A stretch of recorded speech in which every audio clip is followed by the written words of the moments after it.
capítulos 42 e 43, estamos já indo para a reta final do livro de Gênesis, nesses longos textos de sermões narrativos ao longo desse ano. O autor sagrado descreve aqui a trajetória de José, desde a sua escravização, seu aprisionamento, até uma posição que o próprio José não esperava vivenciar, que era de governador-geral de todo o Egito. Eu acho que nem nos melhores sonhos de José, aqueles lá do trigo, ele podia imaginar que seria essa a realidade. Nós estamos avançando no tempo e ao longo desses sermões, de vez em quando eu me lembro de falar para vocês aproximadamente quando isso aconteceu. E nós estamos mais ou menos aqui no ano de 1878. Não esse século XIX, mas século XIX antes de Cristo. Bastante tempo. E há tanto tempo atrás o Senhor já agia no meio do seu povo, preparando ainda outros episódios da história da redenção. Se nós fizermos as contas, nós vamos ver que estamos cerca de 20 anos depois de alguns episódios que nós tratamos poucos sermões atrás. O final dos 13 anos da saga de José, todo aquele período, mais os 7 anos do período de abundância, que agora estava já terminado. Esse período já terminou, tanto é que o povo já estava com fome. Então, a revelação do sonho do próprio faraó, de que viriam 7 anos de fartura e depois 7 anos de fome, os 7 anos de fome já eram entrados, porque o povo já estava com fome, já estava indo procurar comida lá no Egito. E somente após esses 20 anos é que os irmãos vão se encontrar de novo. Nós vimos, há 15 dias atrás, que José fica totalmente desfigurado, ele é totalmente transformado. Ele faz a barba. Entre os hebreus não se fazia barba, mas entre os egípcios sim. Ele estava barbeado, provavelmente maquiado, os homens do antigo egípcio usavam maquiagem, talvez de cabeça raspada, porque era um hábito entre os egípcios, com roupas totalmente diferentes, ou seja, era outro homem, ele se transfigurou. E agora os irmãos dele estão lá, vindo de uma necessidade. Eles estavam emocional, espiritualmente e até socialmente muito abalados, eles estavam com fome, eles estavam instáveis, estavam estressados. 20 anos tinham se passado, eles tinham certeza que o irmão deles tinha morrido. Pela fala deles aqui, a gente vê que eles já tinham certeza que tinha morrido. Eles tinham vilipendiado daquele irmão, que era mais novo na época. Jogaram num buraco seco no meio do deserto, venderam como se fosse mercadoria. E aqui temos agora José, numa outra circunstância, ainda não reconhecido por seus irmãos. E enquanto eu preparava essa introdução, eu me lembrei que sofrer por causa da fé no nosso Deus não é algo recente, vem desde sempre. Eu anotei algumas coisas aqui somente no período da igreja, não fui nem para o Antigo Testamento. Os primeiros cristãos foram duramente perseguidos pelos judeus. O cristianismo é considerado no seu início uma seita dos judeus. E os judeus entregaram os cristãos para os romanos, que curiosamente os romanos, como achavam que os cristãos eram parte dos judeus, não perseguiram inicialmente os cristãos. Os judeus foram, olha, eles não têm nada com a gente não. E os romanos começaram a perseguir os cristãos. Depois veio Estevão, o livro de Atos, registra o martírio de alguns líderes, e lá está Estevão, o primeiro mártir cristão registrado na história. Depois vieram os cristãos sob o Império Romano, as perseguições duras, algumas vezes muito piores do que em outros momentos. Nero, Domiciano, Trajano, Marco Aurélio, Séptimo, Severus, são alguns daqueles que perseguiram duramente os cristãos a partir do Império Romano. Por que isso? Porque os cristãos se recusavam a aceitar a figura do imperador como sendo divina e tampouco aceitavam o panteão de deuses romanos. Então eles eram perseguidos. Do século XIX para cá, principalmente a partir do início do século XX, nós temos a dura perseguição por parte dos regimes comunistas e por parte também de nações com teocracia estabelecida, particularmente nações muçulmanas. Então, os muçulmanos entendem que aquele que não é muçulmano é um infiel digno de morte. E a pior infidelidade, por causa de textos do seu livro sagrado, está entre judeus e cristãos. Então, o infiel deve morrer. Então, se tiver um cristão por lá, vai ser perseguido e provavelmente morto. Na melhor das hipóteses, vai ser preso. E os regimes comunistas? Só no século passado, foram mais de 100 milhões de pessoas mortas nesses regimes, muitos deles cristãos. Século 21, para a gente se aproximar um pouco mais. De acordo com um relatório de um organismo internacional, feito em 2022, cerca de 370 milhões de cristãos. Gente, 370 milhões de cristãos dá 1,6, 1,7 população do Brasil. Vocês imaginam, o Brasil e mais um monte de gente enfrentaram altos níveis de perseguição e discriminação por causa da sua fé. Sendo que desses, 312 milhões, pouco mais que a população do Brasil, 100 milhões a mais, enfrentaram um nível muito alto ou extremo de perseguição, em boa parte das vezes levando à morte. A perseguição aos cristãos começa desde Cristo, que teve que fugir, ainda bebê para o Egito, mas a perseguição por causa da fé cristã, por causa da fé no Deus que se revela na Escritura, vem desde o início da história, desde a queda. Esses são apenas alguns exemplos de cristãos que padecem, que sofrem para vencer em Deus e não naquilo que eventualmente possam ver. Pois bem, meus irmãos, eu vou dividir aqui em duas partes, bem didáticas, bem fáceis, uma para cada capítulo. A primeira delas é quando os irmãos de José vão até o Egito e depois voltam ao Egito. Esse capítulo 42 tem muitas referências à morte. E é um capítulo tenso. Ele é um capítulo que mostra uma narrativa tensa, o que nos leva a crer na intencionalidade do autor sagrado em gerar uma expectativa de algo que talvez o leitor de primeira vez não entenda bem. Por que isso não gera tanta tensão em nós? Porque nós já sabemos o final da história. Nós já lemos Gênesis, a maioria de nós já conhece o texto da Bíblia. Mas vocês imaginem alguém lendo essa história, leu o que aconteceu com José, leu da sua venda, não sabe o resto da história. Depois lê que ele se torna o governador e agora está lendo que alguma coisa muito tensa acontece. Imagine-se lendo uma obra de literatura clássica e que você não sabe ainda o que virá no capítulo seguinte. E o autor gera essa tensão. Porque lá depois, alguns capítulos à frente, nós teremos o clímax dessa história. O autor ainda está nos preparando para isso. Alguns exemplos dessa tensão no ar são referências como o versículo 2. Para que vivamos e não morramos. Ou, no versículo 38, o irmão deles está morto. Vocês farão descer os meus cabelos brancos com tristeza à sepultura. De forma poética, Jacó está dizendo, o irmão dele já morreu, vocês vão me matar também. Novamente a referência à morte.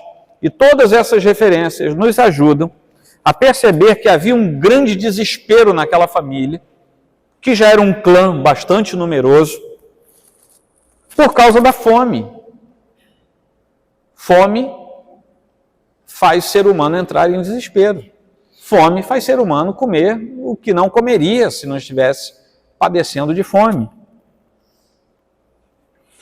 E havia uma enorme fragilidade espiritual naquela família. Era uma família dispersa, era uma família alquebrada, uma família dividida.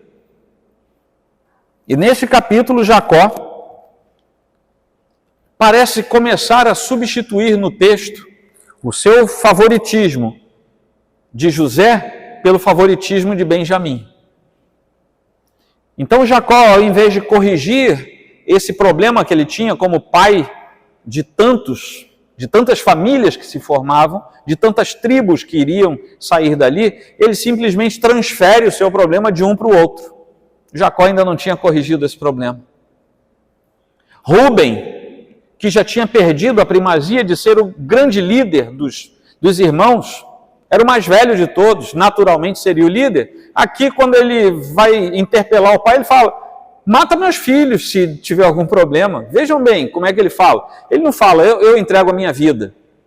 Ele não é redentor. Ele não se coloca como redentor. Ele diz o seguinte: pode matar meus filhos. Você ia falar um negócio desse, Átila? Que ideia de Rúben, totalmente fragilizado. Se ele tivesse vindo aqui para o Homens da Verdade, ele não falaria um negócio desse. Ele teria aprendido a ser homem. Como é que você tem coragem de dizer: mata ele, tá? Qualquer coisa você mata ele que fica tudo resolvido? Isso não existe, principalmente seus filhos. Ele era um covarde, um frouxo. O que vai ser corrigido lá na frente, eu vou voltar a isso, quando de certa maneira Judá corrige isso, porque Judá já estava assumindo o seu lugar de liderança. Rúben, Simeão e Levi tinham perdido a liderança, cada um por um ato diferente. E Judá, mesmo cambaleante, mesmo tendo passado por aquele problema com Tamar, que foi sério, ele agora parece que estava corrigindo o rumo. Lá na frente a gente vai ver isso. Mas ele começa a botar uns pingos nos is e ele vai corrigindo aquilo tudo. Nesse capítulo existem 3 jornadas, 3 viagens. Primeiro eles deixam Canaã. Jacó envia 10 filhos ao Egito. Está lá nos primeiros 5 versículos. Depois nós temos uma cena que é no Egito. Os irmãos têm 2 audiências com José nesse período, sem saber quem era José. Está do versículo 6 até o 26. E depois nós temos o retorno a Canaã, o regresso a Canaã, em que os irmãos vão enfrentar Jacó, de volta. Versículo 27 até o 38. E já que o autor queria que houvesse uma tensão nessa literatura, ele coloca uma pimenta nessa história, que é o fato de ele deixar muito claro, por 2 momentos diretos, objetivos, que José tinha reconhecido seus irmãos, mas que eles não tinham reconhecido de volta. E isso é para aumentar a tensão. As pessoas talvez tenham pensado: puxa, mas ele é um homem de Deus, ele não vai ter misericórdia? Ele não vai logo dizer: gente, vocês não reconhecem, eu sou José, vem cá me dar um abraço. Por que José não fez isso ali? Pela mesma razão que o pastor de vocês às vezes chama vocês num canto e usa o cajado. Disciplina é necessária para a gente ser corrigido e então consertar o rumo da nossa vida. E Deus estava usando José aqui, já numa outra estatura da sociedade em que ele estava usando José como ponto da correção divina para aqueles homens, que depois seriam os príncipes de Israel. Aqueles mesmos que vão estar representados lá na Cidade Santa. Eles não poderiam estar representados na Cidade Santa se ao longo da sua vida não tivessem sido corrigidos. E Deus estava usando José para corrigir aqueles homens. Meus irmãos, entendam que Deus, na maioria das vezes, usa nossos irmãos para nos corrigirem. Usam o conselho e o pastor da igreja para nos corrigirem. Se você aceita a correção, você corrige o seu caminho. Você não vai ter uma representação lá na Cidade Santa. Você não vai ter um portal lá com o seu nome, mas você vai estar na Cidade Santa. Deus, ao longo da nossa vida, para a nossa santificação, nos corrige. E não raras vezes usa o seu próprio povo para fazer isso. Ao invés de ficarmos chateados, é melhor a gente aceitar a correção do Senhor. No século 21, neste nosso século, poucos são os crentes que aceitam a correção do Senhor. Vamos guardar isso, para que nós estejamos entre esses poucos. Na primeira entrevista, José foi muito duro. Ele acusou logo os irmãos de serem espiões. E José tinha poder de morte sobre as pessoas no cargo em que ele estava. Eles ficaram com medo. Tiveram a segunda audiência com ele. E ele deixou Simeão trancado e falou: agora vocês vão lá e busquem outro. Quero saber se vocês falaram a verdade. E a tensão só faz crescer nessa história. Porque agora a sobrevivência da família está em jogo. Eu não sei se vocês notaram, mas quando eles voltaram para Canaã, eles ficaram lá até toda a comida que eles levaram acabar. E o coitado Simeão está lá na prisão. Ninguém fala mais de Simeão. Ele está lá na cadeia. Eles comeram, jumento comeu, todo mundo comeu, se refastelou, ficou gordinho, e Simeão lá na cadeia, e ninguém fala de Simeão. Aquilo levou tempo. Eles não foram, falaram com Jacó e voltaram. Eles foram, demoraram, e só quando tiveram fome de novo é que Jacó falou: bom, vão lá e peguem mais comida então, comprem mais comida. Por meio da fome, Deus inicia um processo de sofrimento que dá início ao processo da reconciliação. Há vezes em que Deus nos conduz a um processo de sofrimento para que o processo de reconciliação aconteça. E foi o que aconteceu aqui com eles. Deus é o primeiro a entrar em ação nessa história, porque está tudo sendo arrumado por Deus. Está tudo sob o governo de Deus. E Deus está arrumando as coisas e está usando José providencialmente neste momento para levar os seus irmãos ao arrependimento, para que eles tenham uma vida de fato fraterna, uma vida de irmãos, coisa que até aqui eles não tinham tido. A essa altura do campeonato, José é bastante ríspido com seus irmãos, em todas as vezes que ele os interpela. Ele escondido por trás daquela aparência que era irreconhecível para os seus irmãos, ele se torna truculento. Mas é muito provável aqui, por causa dos versículos 8 e 9, José reconheceu os irmãos, mas eles não reconheceram. E então José se lembrou dos sonhos que teve a respeito deles. José estava se lembrando não apenas de quem eram os irmãos, como também dos sonhos que ele teve. E ele agora está vendo os irmãos ali na frente dele. Ele lá em cima, eles lá embaixo. O sonho veio à mente, com certeza. Capítulo 43, se o 42 é um dos capítulos mais dramáticos da Bíblia, nessa questão literária e dos sentimentos aflorados, o capítulo 43 se mostra como um dos mais belos e mais didáticos da Bíblia toda. Porque é onde começa a fazer efeito tudo aquilo que Deus programou a partir do 42. É um dos capítulos mais didáticos para a nossa vida cristã. Nos mostra um novo encontro entre José e seus irmãos. E vai mostrar o encontro que ele teve com Benjamim, o único irmão, totalmente irmão dele. Todos os outros eram meio irmãos. E Benjamim não, era irmão completo de pai e mãe. José, ao que tudo indica, já percebia nesse tempo que Deus estava dirigindo as coisas e que algo que ele ainda não compreendia estava por acontecer, porque ele estava agindo muito livremente. Ele sabia que Deus estava dirigindo a sua vida soberanamente, e isso talvez apaziguasse um pouco as sensações que ele tinha, porque se os irmãos estavam angustiados, José também estava. José também estava emocionalmente abalado naquele momento, embora ele estivesse numa situação mais confortável do que a dos irmãos, mas ele estava. Tanto é verdade que ele se afasta para chorar. Tem que lavar o rosto e volta.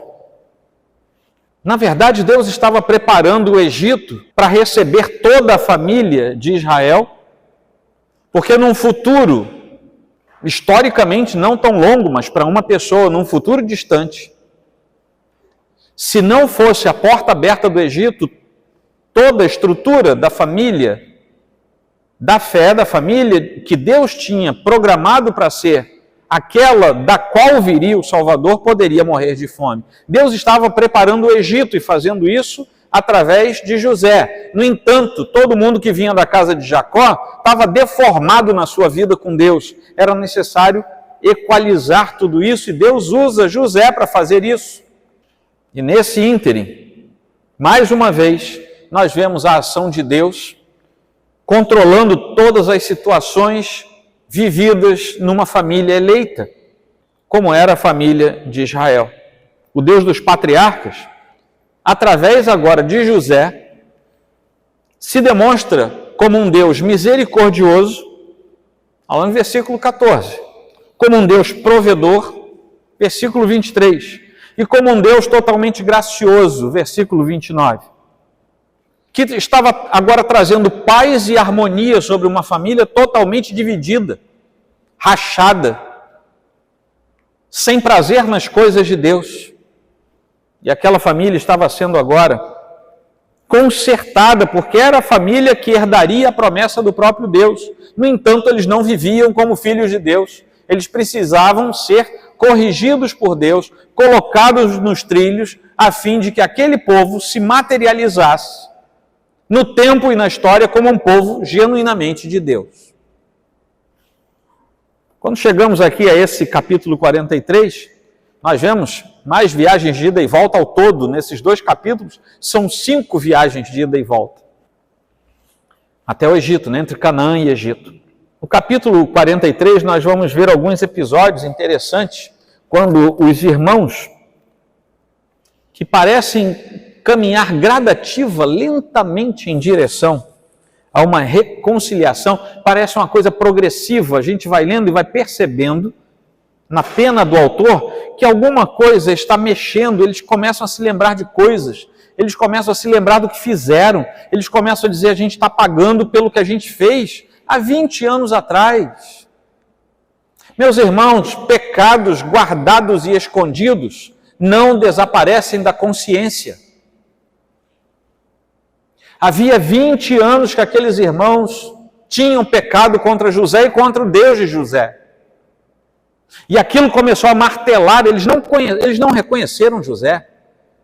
Mas quando eles começaram a ser postos contra a parede, eles disseram, só pode ser pelo que a gente fez com o nosso irmão. Pecados ocultos não desaparecem da consciência. Eles precisam ser postos ao pé da cruz, perdoados pelo Senhor e confessados por nós. Porque 20, 30, 40, 50 anos haverão de se passar e eles estarão martelando a consciência. Não se corrige pecado achando que o tempo vai acabar com eles. Não acaba. Só quem acaba com o pecado é o sangue de Jesus. Essa é a lição que nós colhemos daqui. E eles parecem caminhar lentamente em direção a uma reconciliação progressiva, enquanto José vai mantendo sua identidade oculta, disfarçada, eles vão cada vez mais entregando ouro, vão falando coisas ali que José vai pegando ao longo do caminho. O que está em jogo no capítulo 43 é não morrer de fome. A situação era dramática. A família já estava com plena falta de alimento. Era preciso dar um jeito naquilo. E nesse meio do caminho, Benjamim vira uma moeda de troca. Benjamim vira a peça do xadrez usada por José. E esse episódio começa e termina com as instruções dadas por Jacó quanto ao regresso ao Egito. Vocês vão lá. Jacó, de certa maneira, aqui ele reassume uma parte da liderança do clã que ele parecia ter perdido desde que começou a achar que José tinha morrido. Lá atrás, quando ele foi vendido, 20 anos atrás. No Egito, aquele drama da reconciliação parece tomar ares assim, insustentáveis, porque quando eles chegam lá, ao invés de se depararem com aquele governador ríspido, eles se deparam com um administrador que é gentil com eles e que diz assim, o governador mandou vocês entrarem ali, se lavem e vocês vão tomar uma refeição com ele. E aquilo ali espanta também todo mundo. Eles festejam. mas talvez festejem sem saber bem o que está por trás. Do versículo 1 ao 14, é quando eles voltam ao Egito. É a segunda ida ao Egito. Isso envolve um processo, aquele processo da reconciliação progressiva que eu falei. E algumas coisas estão em jogo aqui, o favoritismo de Jacó, que tinha sido transferido de José para Benjamim, a incerteza quanto ao comportamento daqueles homens, a identidade disfarçada de José, tudo isso parecia atrapalhar a reconciliação. Mas, na verdade, Deus estava usando tudo aquilo. Os dois pontos principais desse trecho, o que nós temos é o alimento sendo destacado como elemento principal na busca de sobrevivência daquele tempo. Um pensador diz assim: Israel tinha à sua frente uma situação complicada. Estava diante da cruz e da espada. Mas não tinha outro jeito. Seus filhos voltavam para adquirir mais alimentos, cumprindo as exigências do governador do Egito, ou morreriam de fome. Meus irmãos, nós temos que reconhecer, e aqui vai uma aplicação breve para nós, temos que reconhecer que muitas vezes Deus permite que as situações, as circunstâncias nos cerquem, e muitas vezes somos cercados por todos os lados. Deus permite muitas vezes que aquilo que nos é essencialmente precioso ao nosso conhecimento e aos nossos olhos seja tirado da nossa mão, do nosso controle, da nossa certeza, a fim de que nós nos reconciliemos com Ele e com o nosso irmão. E muitas vezes Deus faz isso. As circunstâncias muitas vezes se tornam absolutamente desfavoráveis para que a nossa cerviz seja quebrada e que nós reconheçamos qual é a vontade de Deus. Eu me lembro que eu era criança e tinha uma história real, por isso eu não vou citar nomes. Tinha um irmão que se tornou muito próspero, financeiramente falando. Ele era de uma família numerosa e ele se afastou do caminho do Senhor. E ele tinha uma frota de veículos, prestava serviço com aquela frota. E uma vez, afastado, um dos seus irmãos falou para ele: rapaz, você tem que se reconciliar com Deus. Ele bateu assim a mão no bolso, isso ficou famoso naquele tempo, e falou: meu Deus agora está aqui. Ele andava, naquele tempo não tinha dinheiro de plástico, não tinha cartão de crédito, o dinheiro era vivo. Pouco tempo depois, aquele homem estava quebrado e precisando da ajuda de outras pessoas, inclusive de seus irmãos, que o vinham advertindo a respeito disso. Deus pode fazer dessa maneira, pode fazer de outras maneiras. Mas se Ele fizer, Ele só o fará com aqueles a quem Ele ama. Porque Deus corrige o filho a quem ama. Se Deus não fizer nada, pode sentar e esperar a morte, porque não está no coração amado de Deus. Deus corrige o filho a quem ama, a fim de que ele se conserte, a fim de que, quem sabe, na fala de Paulo, o corpo seja mastigado nessa vida, estou usando palavras minhas, mas a partir dele, a fim de que a alma seja preservada. E aqui tem uma palavrinha com uma exclamação ao final: cuidado, para que você não seja alvo desse tipo de disciplina de Deus. O segundo trecho, do 15 ao 34, é o grande banquete. Uma alegria só toma conta de todo mundo está fazendo festa. E o texto termina dizendo que José, depois de se recobrar, depois de lavar o rosto, ele volta para a sala de refeições. Os egípcios, inclusive, ficaram à parte por razões religiosas, eles não podiam comer com os judeus. E a porção de Benjamim, o irmão caçula, foi 5 vezes maior que a dos outros irmãos. Eu não sei como é que é isso. Tá? Porque você põe um prato, você imagina um prato 5 vezes maior. Benjamim saiu dali rolando. Agora, se ele fosse adolescente, está justificado. Né? Porque adolescente come 5 vezes mais do que qualquer ser humano normal. Cadê os adolescentes aí? Quando nós confiamos em Deus, acontecem coisas dessa natureza. Imaginemos, meus irmãos, na capital do maior império da época, capital, maior império da época, dentro do Palácio Real. Estavam 12 hebreus alimentando-se numa reunião festiva. 11 se reconheciam, mas não reconheciam o 12º. Na terra estrangeira estavam os filhos de Deus comendo os melhores alimentos no tempo de fome. A razão é que quando nós confiamos em Deus, coisas assim também acontecem. E eu e minha família já experimentamos algumas vezes de ter um monte de gente brigando para acontecer alguma coisa. Não vou contar nenhum exemplo, morram com a curiosidade de vocês. Não vou contar nenhum. Mas pessoas se engalfinhando por causa de alguma coisa, a gente quieto num canto, e Deus nos leva até algumas situações. E depois tem gente que fala, como é que vocês chegaram lá? Vocês fizeram isso, fizeram... Não, a gente não fez nada. Deus, às vezes, o mesmo Deus que disciplina a fim de que haja conserto, Ele também traz refrigério sobre a alma que está cansada. E Ele faz comer aquele que está com fome. E tanto a disciplina quanto a bênção são para a glória do mesmo Deus. Nós precisamos ser gratos a Deus na fartura da sua bênção, no refrigério da nossa alma, tanto quanto no momento da disciplina, para que Ele nos leve de volta para o caminho certo. Amém? Vamos para algumas conclusões. Deus é um Deus de misericórdia extremada, de misericórdia além do natural, além do comum, além daquilo que poderíamos imaginar. Nesse episódio, Deus começa a usar a fome, algo que nos mata. Deus usa a fome. Ninguém tem controle sobre a fome. Deus usa a fome, controla a fome, sobre a qual nós não temos controle, para reduzir o Egito, aquele reino tão poderoso, aquele império vasto,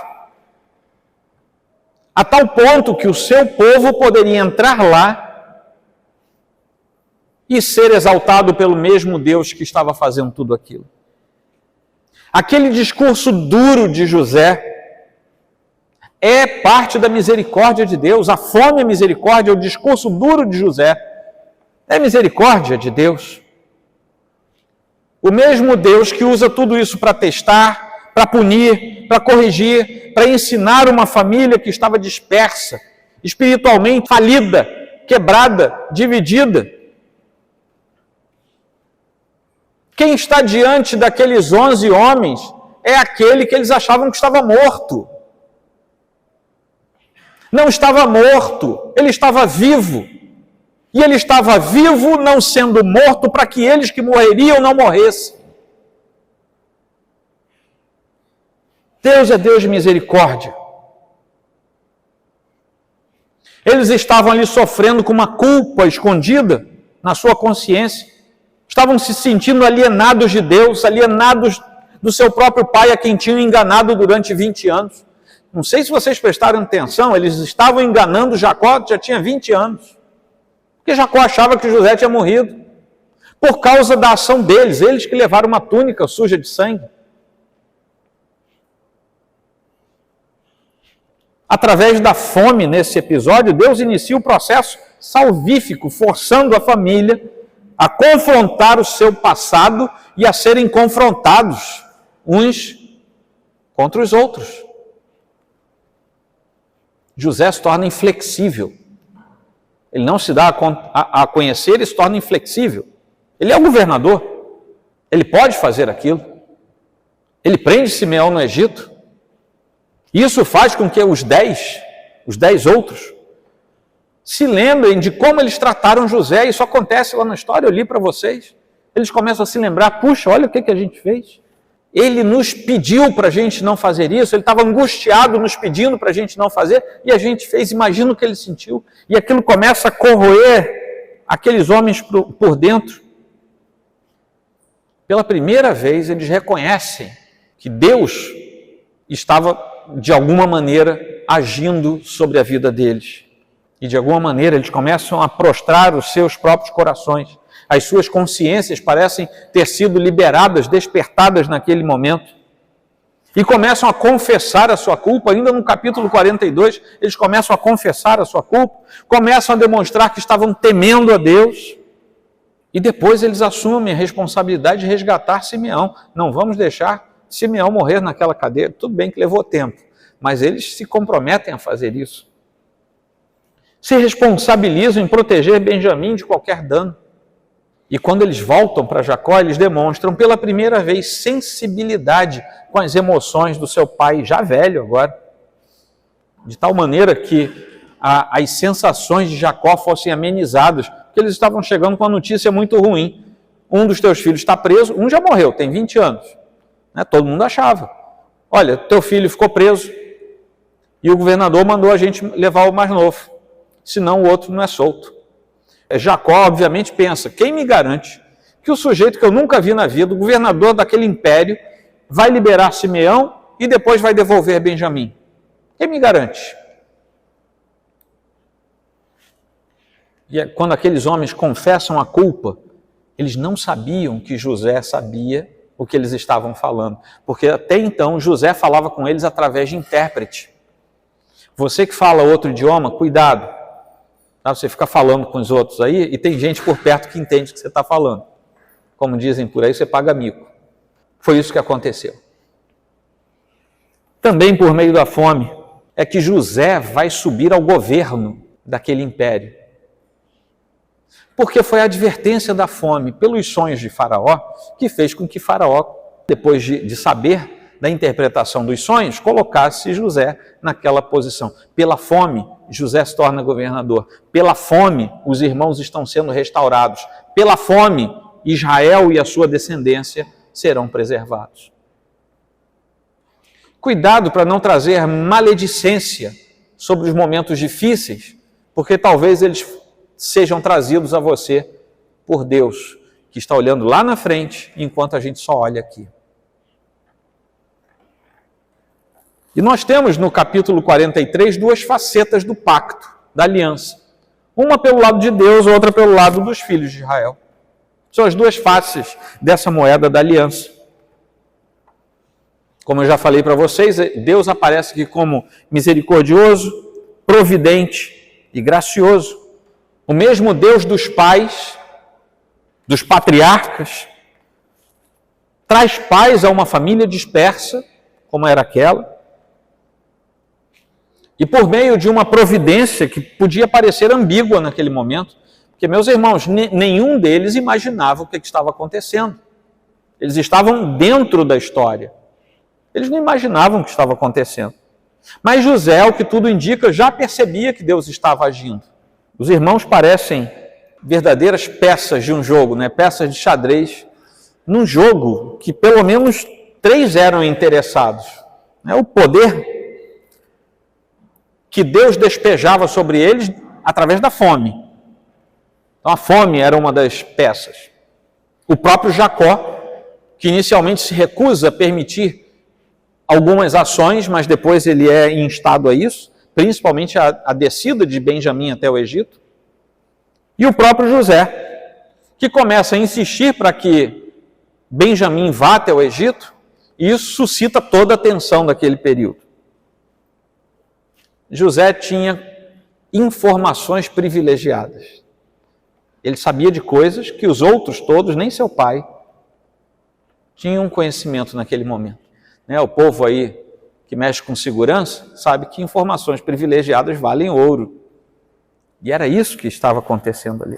José, finalmente, ele vai discernir que a mão guiadora de Deus, que está sobre todos, inclusive sobre os erros cometidos por seus irmãos. Do lado dos filhos de Israel, aqueles irmãos anteriormente insensíveis, que não tomavam as atitudes corretas, eles começam a ceder lugar a uma família que era mais fraterna. Um estava começando a se preocupar com o outro.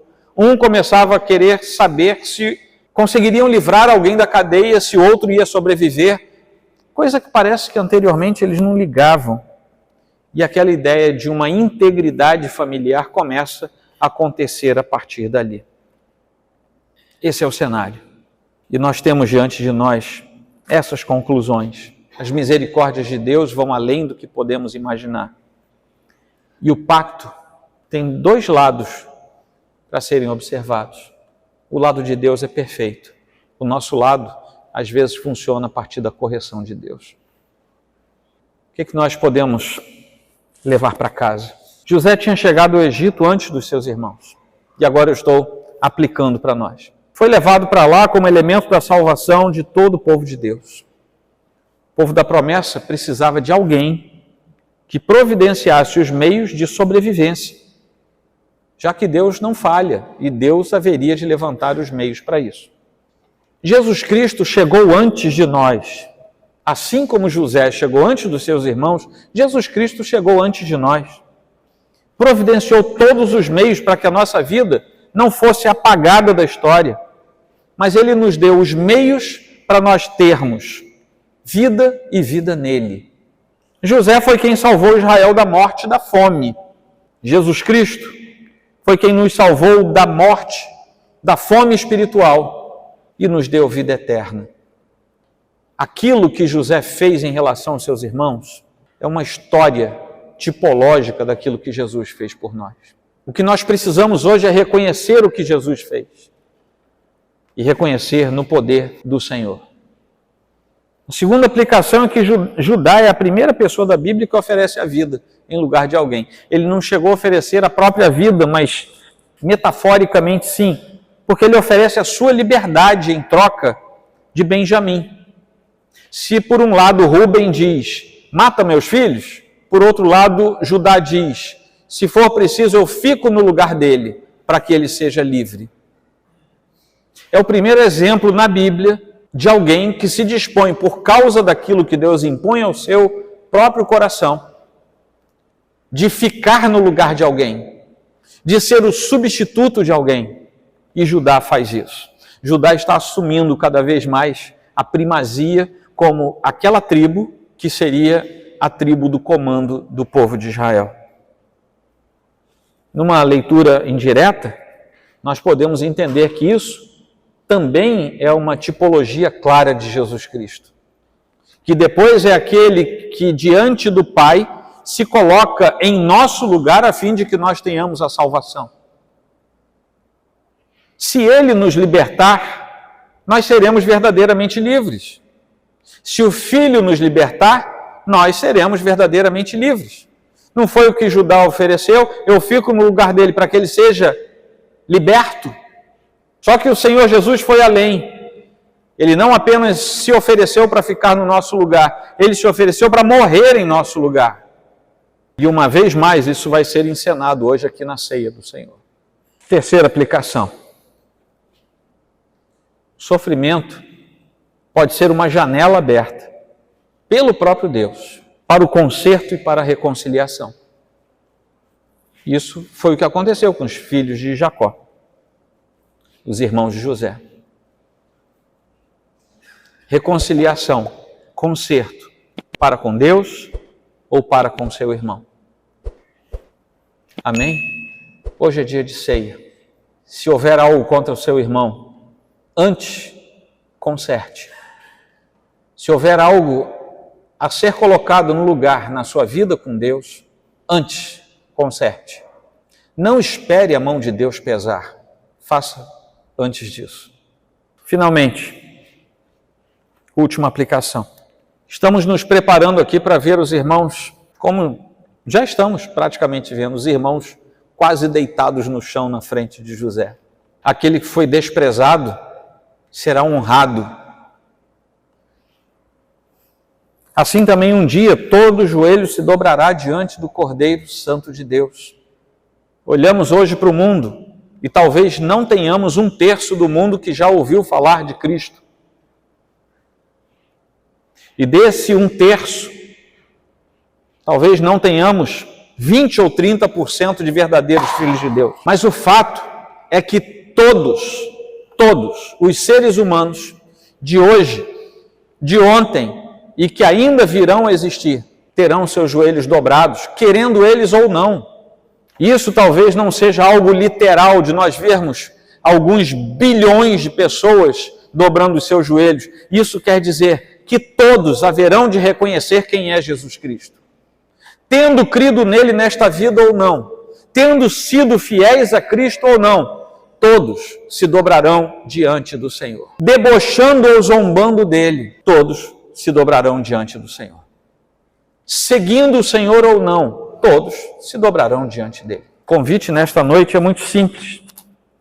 É melhor a gente se dobrar diante do Senhor hoje, sabendo o que fazemos e com alegria no nosso coração, pela satisfação de estarmos diante do Deus Todo-Poderoso, o Deus Filho que se deu por nós, a fim de que tivéssemos a nossa vida reconciliada com Deus, porque o ministério é o ministério da reconciliação. Palavras de Paulo. Que Deus nos ajude a reconhecermos quem é o Senhor aqui, porque muitos só o reconhecerão depois, quando não poderão mais partilhar da graça e da bênção eterna do Senhor. Amém? Vamos inclinar nossa fronte.